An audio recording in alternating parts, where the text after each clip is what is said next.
નમસ્કાર દર્શક મિત્રો, વિશ્વ ભારત ન્યૂઝમાં આપનું સ્વાગત છે. આવો જોઈએ આજના સમાચાર વિગતવાર. કોઈ પ્રકારની પોલિસીથી જે રોજબરોજનું કામ છે એ ખૂબ સિસ્ટમેટિક થાય, ડિસિપ્લિનથી થાય અને જવાબદારીથી થાય. પોલિસી, પરસિવરન્સ, પ્રોગ્રેસ, પ્રોસ્પેરિટી અને પીસ, આમ 5P મોડેલના આધારે વડોદરા શહેરના તમામ પ્રોજેક્ટનું નીતિગત રીતે મોનિટરિંગ થાય એ માટે અલગ અલગ સેલની રચના કરવામાં આવી છે, જેમાં સેલનું કામ પર્ટિક્યુલરલી એરિયા પર વધુ ધ્યાન આપવાનું હોય છે. ખાસ કરીને સ્થાયી સમિતિ દ્વારા કોર્ડિનેશન સેલ બનાવવાનું સૂચવવામાં આવ્યું છે. કોર્ડિનેશન સેલ એટલે અલગ અલગ ડિપાર્ટમેન્ટો વચ્ચે સંકલન થાય.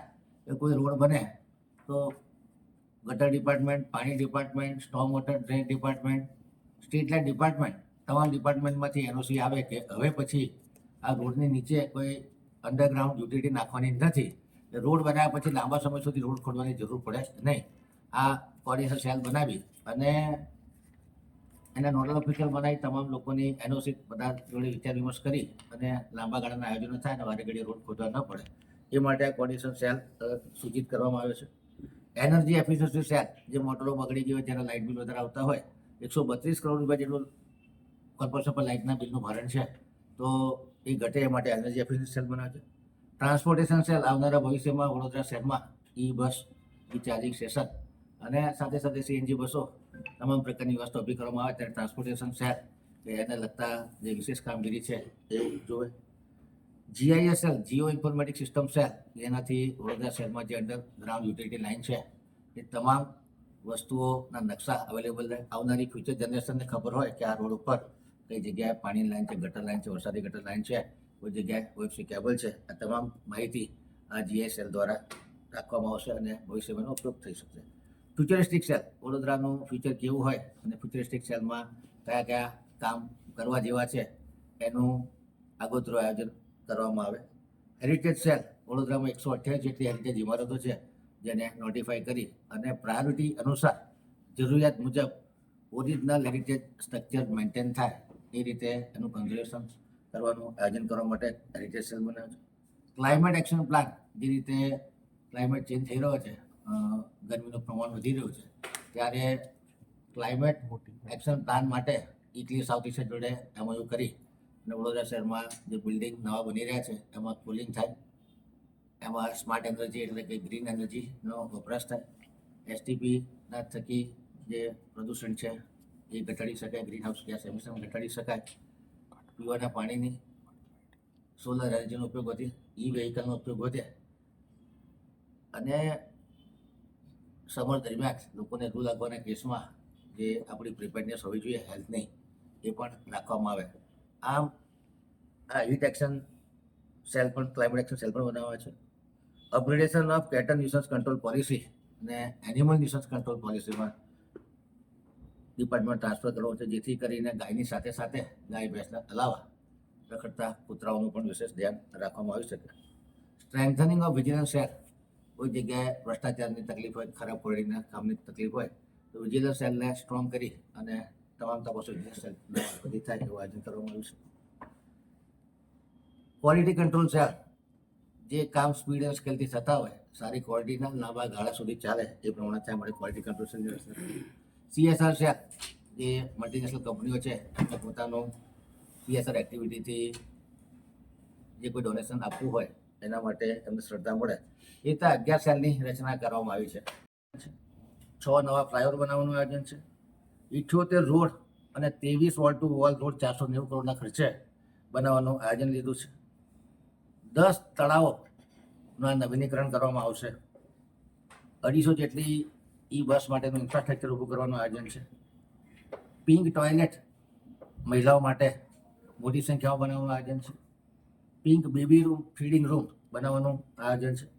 14 વોર્ડમાં દરેક વોર્ડમાં એક લાઇબ્રેરી બનાવવાનું આયોજન છે. આજવાનો સફારી પાર્ક ડેવલપ કરવાનું સેન્ટ્રલ ઝૂ ઓથોરિટીની ગાઈડલાઇન પ્રમાણેનું આયોજન છે. 3 નવા ઓડિટોરિયમ, સમા માંજલપુર સેવાસી અને જે ગાંધીનગરનું ઓડિટોરિયમ છે ગાંધીનગર ગૃહ એને તોડી અને નવું બનાવવાનું આયોજન છે. 3 નવા સ્પોર્ટ્સ કોમ્પ્લેક્સ ઈસ્ટ વેસ્ટ ઝોનમાં માંજલપુર સમામાં બનાવવાનું આયોજન છે. જે સ્વિમિંગ પુલ છે એ પણ 4 જૂનમાં દરેક ઝોનમાં 1 એમ 4 સ્વિમિંગ પુલ બનાવવાનું આયોજન છે. એક સ્વિમિંગ પુલ પાણીનું ટેમ્પરેચર કંટ્રોલ થાય એ પ્રમાણે બનાવવાનું આયોજન છે. 14 વોર્ડમાં યોગા સેન્ટર બનાવવાનું આયોજન છે. Garden, happiness garden, Jain garden વગેરે કન્સેપ્ટ આધારિત ગાર્ડન બનાવવાનું આયોજન છે. નાગરિકોની કમ્પ્લેન રિઝોલ્વ થાય એ માટે દરેક ઝોનમાં એક સિવિક સેન્ટર બનાવવાનું આયોજન છે.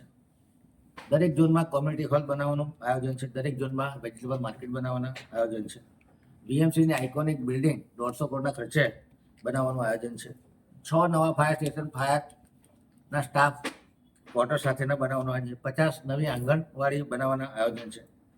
દરેક ઝોનમાં એક મલ્ટી લેવલ કાર પાર્કિંગ બનાવવાના આયોજન છે. ખાસ કરીને એક મોડેલ સ્કૂલ બનાવવાનું આયોજન છે. દરેક ઝોનમાં એક લેબર ચોક બને, જેથી કરીને જે મજૂરો રોડ પર ઉભા રહે છે એમને શેલ્ટર મળી રહે, ફૂડ મળી રહે, આરામ કરવાની જગ્યા મળી રહે. 4 ઝોનમાં વ્હીકલ પુલ બનાવીને પોતાના પેટ્રોલ સાથે કોર્પોરેશનના વ્હીકલમાં પેટ્રોલ ભરાવતા પેટ્રોલના ડીઝલના ખર્ચમાં પણ બચત કરી શકાશે. GIS base digital twin model, કે જે દરેક પ્રોજેક્ટ છે એનું વર્ચ્યુઅલ મોડેલ તૈયાર થઈ શકે એ પ્રકારનો 100 કરોડનો મહત્વાકાંક્ષી પ્રોજેક્ટ હાથમાં લીધો છે. એર ક્વોલિટી સુધારવા માટે રોડ સ્વીપર મશીન અને એન્ટી સ્મોક ગન્સ એ લેવાનું આયોજન છે. મિકેનાઇઝ સ્વીપર મશીન પણ આવનારા સમયમાં વધુ સંખ્યામાં લેવામાં આવશે. મિકેનિકલ શાખા દ્વારા જે કંઈ વાહનોની જરૂર હશે એ પ્રમાણેનું કામ કરવામાં આવશે. ખાસ કરીને માનનીય વડાપ્રધાન શ્રી નરેન્દ્ર મોદીએ ડેવલપમેન્ટ ઓફ સિટી માટેનો જે પ્લાન રજૂ કર્યો ત્યારે 20 વર્ષ પૂર્ણ થતાં આ વર્ષને અર્બન ડેવલપમેન્ટ યર તરીકે ઉજવી રહ્યા છે. ત્યારે રાજ્ય સરકારે અલગ અલગ મહાનગરોના અલગ અલગ પિલર ઉપર ડેવલપમેન્ટ કરવાનું નક્કી કરવામાં આવ્યું છે. જેમાં બેટર સર્વિસ ડિલિવરી, જેમાં પાણી પુરવઠા, સુએજ વ્યવસ્થાપન, પ્રાથમિક શિક્ષણ, આંગણવાડી અને ફાયર અને હેલ્થની સર્વિસને લેવામાં આવી છે. બેટર સિટીઝન એન્ગેજમેન્ટમાં બીએમસીની આઇકોનિક બિલ્ડિંગ હોય કે જે લોકો 150 કરોડના ખર્ચા બિલ્ડિંગ બનતા પોતાના વેરા ભરવા ડિપાર્ટમેન્ટના કામ માટે આવી શકતા. અર્બન મોબિલિટીમાં વધારો થાય. 6 જેટલા રોડ કોરિડોર બનાવી અને સિડનીની એડેપ્ટેબલ ટ્રાફિક કંટ્રોલ સિસ્ટમ દ્વારા 6 જેટલા મેજર રોડ કોરિડોરને મંજૂર કરી, જેથી કરીને ટ્રાફિક કન્જેશન થાય. જે મેજર એનાઉન્સમેન્ટ આપણે બજેટમાં કર્યા છે એમાં આવનારા 5 વર્ષમાં વડોદરા શહેર સ્લમ ફ્રી સિટી બને. વડોદરાની 6.5% ધરતી પર સ્લમ છે, જેને આવનારા 5 વર્ષમાં ક્લિયર કરવાનું આયોજન લેવામાં આવ્યું છે. આવનારા 10 વર્ષમાં 10,000 આવાસો બને એવું આયોજન લીધું છે. વડોદરા શહેરનું 17% ગ્રીન કવર છે, એને વધારી 20% જમીન ઉપર ટ્રી પ્લાન્ટેશન થાય એ પ્રમાણેનું આયોજન લીધું છે. બીએમસીના તમામ પ્લોટો પર બાયો ફેન્સિંગ થાય અને જીઓ ફેન્સિંગ થાય એ પ્રકારના આયોજન લીધા છે. તમામ પ્લોટોનું વેલ્યુએશન થાય, જેથી કરીને પીપીપી મોડેલ અને ડિસઇન્વેસ્ટમેન્ટમાં સરળતા રહે. 16 નવી અર્બન પોલિસી બનાવી છે. સેલ બનાવ્યા છે કે સારું ગવર્નન્સ કરી શકાય. ટ્રાફિક સર્કલ અને રોડના રીડેવલપમેન્ટ લીધા છે.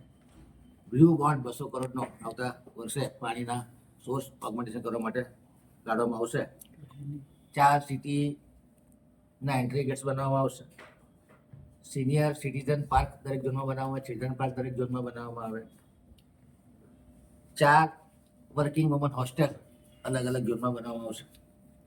4 યુથ હોસ્ટેલ દરેક ઝોનમાં એક એ પ્રમાણે બનાવવામાં આવશે. કન્સ્ટ્રક્શન ઓફ ફ્લાયઓવર અને બ્રિજીસ કરવામાં આવશે. જે રોડના કોરિડોર છે એમાં પ્લાન્ટેશન કરવામાં આવે. ક્રોકોડાઇલ ઓબ્ઝર્વેશન ઝોન બનાવવામાં આવે.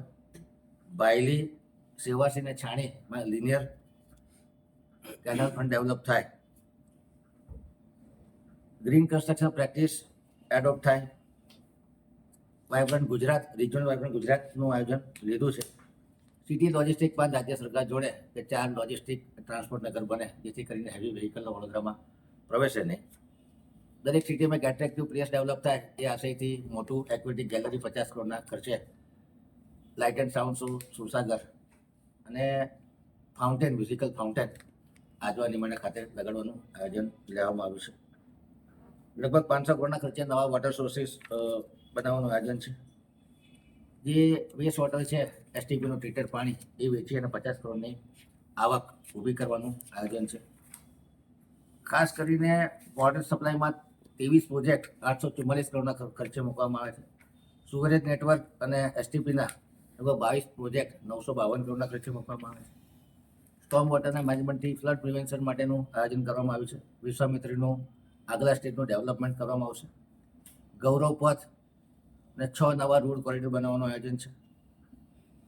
જે હેરિટેજ સ્ટ્રક્ચર છે એનું રિનોવેશન કરી અને એનો ઓલ્ટરનેટ યુઝ શું કરી શકાય એ માટે આયોજન કર્યું છે, જેનાથી ટુરિઝમને પ્રમોશન થશે. બજેટના જે મંજૂરી પડી છે શું કહેશો? સ્થાયી સમિતિએ આજે સને 25-26નું રિવાઇઝ બજેટ 7,000 કરોડનું અને 26-27નું ડ્રાફ્ટ બજેટ 7,672.21 કરોડનું સામાન્ય સભામાં રજૂ કર્યું અને આજે સામાન્ય સભાએ બહુમતીથી આ બજેટને મંજૂર કર્યું છે. ખાસ કરીને બજેટની મુખ્ય હાઇલાઇટની વાત કરું તો કહી શકાય કે 16-18 કરોડથી 91-92માંથી જે યાત્રા ચાલુ થઈ કેપિટલ એક્સપેન્ડિચરની એ 26-27ના બજેટમાં 2,454 કરોડ સુધી પહોંચી છે. 2007થી 2025-26 સુધીની વાત કરીએ તો એવરેજ એક્સપેન્ડિચર 637 કરોડનું હતું, જ્યારે વડોદરા કોર્પોરેશનનું હાલનું જે બોર્ડ ચાલે છે સ્થાયી સમિતિ, જેને ગત વર્ષે 1,550 કરોડનું પેમેન્ટ કર્યું, આ વર્ષે 1,800થી 1,900 કરોડ ટાર્ગેટ છે.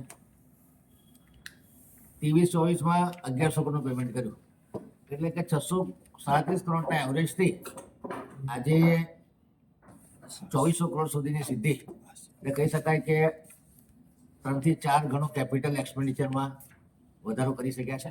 વિકાસના કામો સ્વભંડોળ અને રાજ્ય કેન્દ્ર સરકારની આવકોમાંથી કરી રહ્યા છે. આ વખતનું બજેટ અંત્યોદય સર્વોદયને કેન્દ્રમાં રાખી વડોદરાનો સર્વાંગી વિકાસ થાય, ઇન્ક્લુઝિવ ડેવલપમેન્ટ થાય, ખાસ કરીને ગરીબ વર્ગના લોકોને પોતાના આવાસો મળે.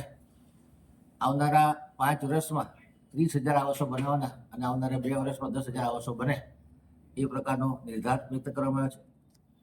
PM સ્વનિધિ યોજના થકી તમામ નાગરિકોને, જે લારી ગલ્લા ધારકો છે, એમને લોન અને ક્રેડિટ કાર્ડની સુવિધા મળે એ પ્રકારનું બજેટ છે. એટલે અંત્યોદય પર વિશેષ ભાર આપવા તમામ સ્ટેક હોલ્ડર્સ, ખાસ કરીને મહિલાઓ, યુવાનો, વડીલો, સ્પોર્ટ્સમેન, તમામ લોકો માટે કંઈક ને કંઈક પ્રાવધાન બજેટમાં કરવામાં આવ્યું છે. જે બજેટના ફાઇનાન્શિયલ એલોકેશન છે, 4 જૂનમાં સરકારે ઓજી વિસ્તારને વિશેષ પ્રાધાન્ય મળે અને વડોદરા શહેરનો સર્વસમાવેશક સર્વાંગી વિકાસ થાય, અલગ અલગ સેક્ટરનો વિકાસ થાય, world class climate resilient disaster proof infrastructure બને અને નાગરિકોનું એન્ગેજમેન્ટ વધે, નાગરિકોનો પોતાનો વિકાસ વધે, મળે સોશિયલ ઇન્ફ્રાસ્ટ્રક્ચરના કામો.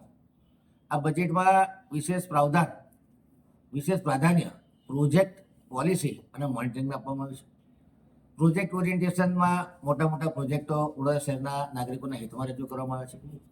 પોલિસી ઓરિએન્ટેશન અંતર્ગત જે અલગ અલગ પ્રકારની પોલિસી, ખાસ કરીને લગભગ 16 જેટલી પોલિસી આજે કોર્પોરેશન ઇમ્પ્લિમેન્ટ કરવા જઈ રહ્યું છે, જેમાં scrap policy, condemn policy, sports policy, cattle nuisance control policy, animal birth control policy, TDR policy, public health bylaws, encroachment free city policy, outdoor advertisement policy, street vending policy, parking policy, rain water harvesting policy, urban greening policy, heritage conservation policy, reuse of waste water policy, debt management policy અને master bond resolution. દર્શક મિત્રો, આવા જ latest update અને સમાચાર જોવા માટે જોડાયેલા રહો ફેસબુક, ઇન્સ્ટાગ્રામ, યુટ્યુબ ચેનલ સાથે વિશ્વ ભારત ન્યૂઝ. દેશ વિદેશ તેમજ ગુજરાત રાજ્ય, જિલ્લા અને તાલુકા વિસ્તારના તમામ સમાચાર અને જાહેરાત માટે આજે જ સંપર્ક કરો. સામાજિક, ધાર્મિક પ્રસંગો, આકસ્મિક ઘટનાઓ અને ગેરકાનૂની પ્રવૃત્તિઓ તથા ભ્રષ્ટાચારની પોલ ખોલવા માટે સંપર્ક કરતા રહો. વિશ્વ ભારત ન્યૂઝ. સંપર્ક કરવા વિનંતી 9978702276.